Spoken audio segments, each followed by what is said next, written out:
Back in 2016, a game by the name of Firewatch caught my interest, but I never got the chance to actually experience it, so rather than actually playing it, I finished the game by watching a couple of YouTube Let's Plays that kinda left me disappointed by the game itself. But time moved forward and I decided I might have changed my mind about the damn thing. And so I decided to give Firewatch an actual chance when I saw it was on sale for £468, including the soundtrack, on Steam that is. And when I bought and played it for a couple of hours, that is 4 hours actually, I had mixed feelings, but they were certainly an improvement from my previous opinion. For starters, I'm going to talk about the actual gameplay and everything else first, and then, and only then, I will cover the story. But anyway, boys and girls, ladies and gentlemen, strap in for a fucking Firewatch review nobody asked for. 3, 2, 1, let's go!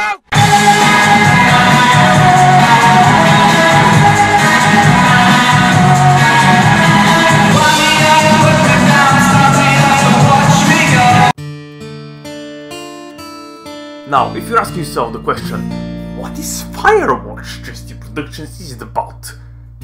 Firewatching? Then you're going to get the answer. Well, it's basically a walking simulator. Like, legit, this is what the game is. You take the role as the over middle-aged man by the name of Henry, who is a fire lookout in the state of Wyoming in the Shoshone National Forest. The actual gameplay includes exploration of the wilderness of the Shoshone Forest, talking to Delilah, another lookout, and also the other main character that you spend the rest of the game communicating with, climbing, jumping over logs by using your hands since you are 41, but you can sprint endlessly like an athlete, because that makes sense. I mean, there is no failure state in the games or something to run away from, so it kinda does, I guess. Now, for what a walking simulator is worth to an average person, means a lot more to a hardcore gamer like me, because this game is a refreshing walk in the park, to say so. Like an escapism and relaxation from the fucked up and dark story Max Payne 3 has, and the infuriating gameplay that Firewatch has. Heaven. Good job, let's go. I'm literally cover. No, Joe, you stand in front of me! You should have I'm sorry, I was trying to block the damage. No, you don't! Firewatch is really atmospheric and immersive in terms of its environments and art style that acts as the pillar of these environments. It's one of those games that I would say I wouldn't mind to go from point A to point B if there was a half light year distance between them, but still considering the fact that I have the orientation of a blind cat, and the fact that despite the game presenting itself as a quasi-open world exploration simulator, your immersion can be broken by the unnecessary invisible walls and scripted animations every single time you need to drop or climb over a ledge, which isn't even that high. What the fuck, Henry? Sometimes I felt that the exploration maybe a little bit of a meh, due to like shit like this. Trust me, this comes from a person that doesn't particularly notice this type of shit in video games, or at least doesn't talk about it that much due to the fact that it's just me or how I am, or the fact that you have to try harder to encounter those barriers in video games in recent years of gaming history. And also the map and the compass feel really great in this game, and I actually felt like I was legit trying to navigate like in real life rather than the game just putting a marker on your screen so you can see where you're going. I mean, the map does have a dot showing your location, which is not so real life, but it would have been really confusing to explore without it, especially for me, so therefore its inclusion is not offensive in the context of the game, but rather a minimalistic convenience. You can also update your map with paths that you can use to reach points of the forest. You can update the actual map by locating supply caches spread over the map where they contain food, tools and a bunch of other stuff. So yeah, exploration isn't perfect, but it is enjoyable, and despite my lack of interest in revisiting the game, at least for the next 1 or 2 years, it's great that the devs actually added an exploration mode and lets you free roam the forest without any story or any of that shit. Literally like a walk in the park, as I mentioned. And also, the soundtrack is it's a banger, baby!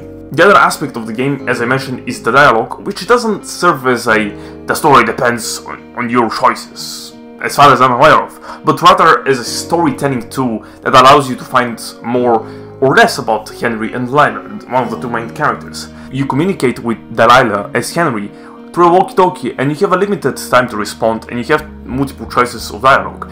And if you don't respond on time, Delilah is gonna go off the line for quite some time, which is gonna leave you kind of satisfied, and there is a reason why, which I will touch upon later. This game is not only about exploration, it is about story and characters. I think this is one of the most engaging dialogue-inspired games that I've ever played, because the way that the dialogue is delivered is really fluid and also really well acted.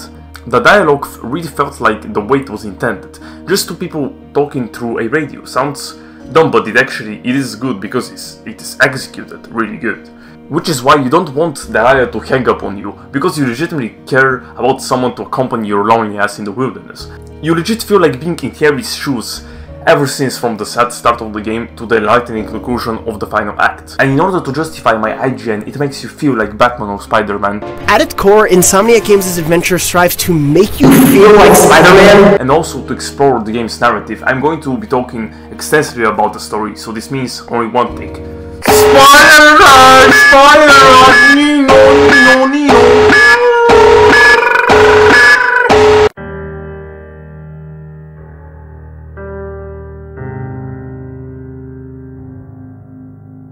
Firewatch story is one that left me disappointed ever since I watched a whole playthrough of the game a couple years ago, where I was baffled by why people even like the narrative.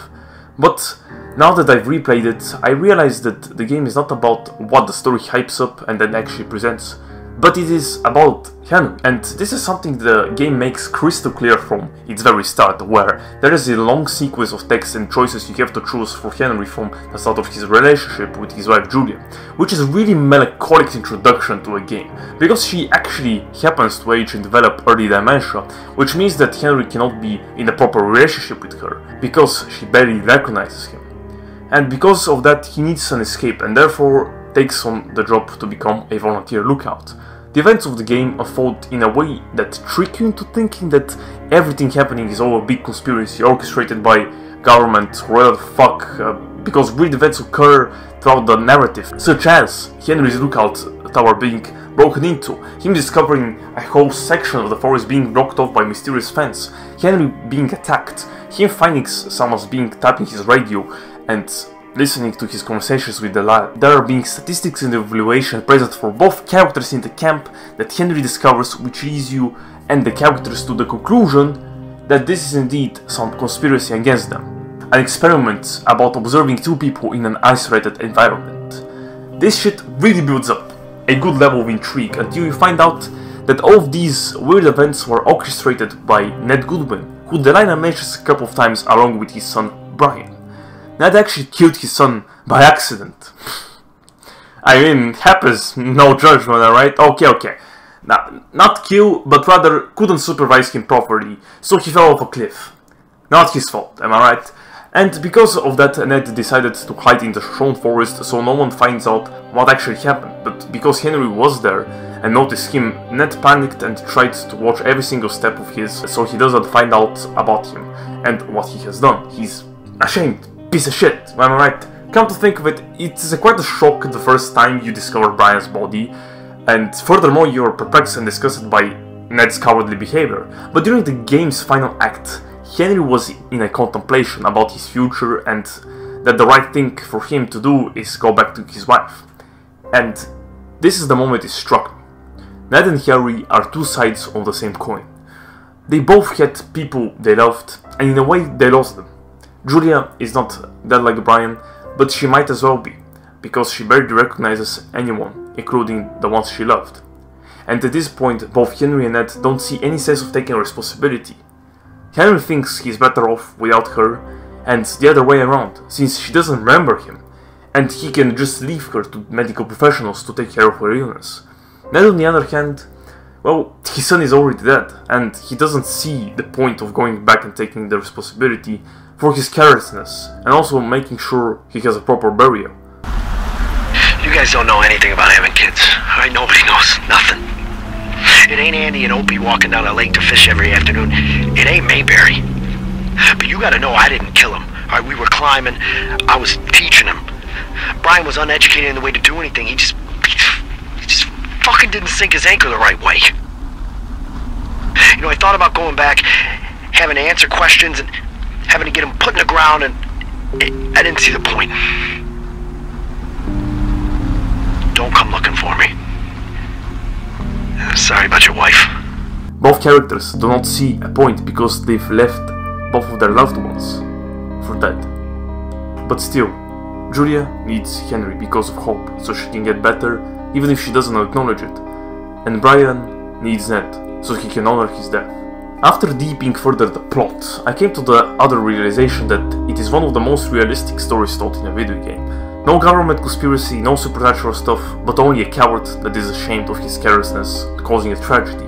And yes, there are theories that Delilah was working with Ned the whole time, which was kind of obvious, especially considering the fact that Ned managed to hide in the forest for 3 years. She does play the I feel guilty card, because she could have reported Brian being in the forest in the first place, but then it became too late. And just giving away Ned like that means that she will be blamed for what happened to Brian.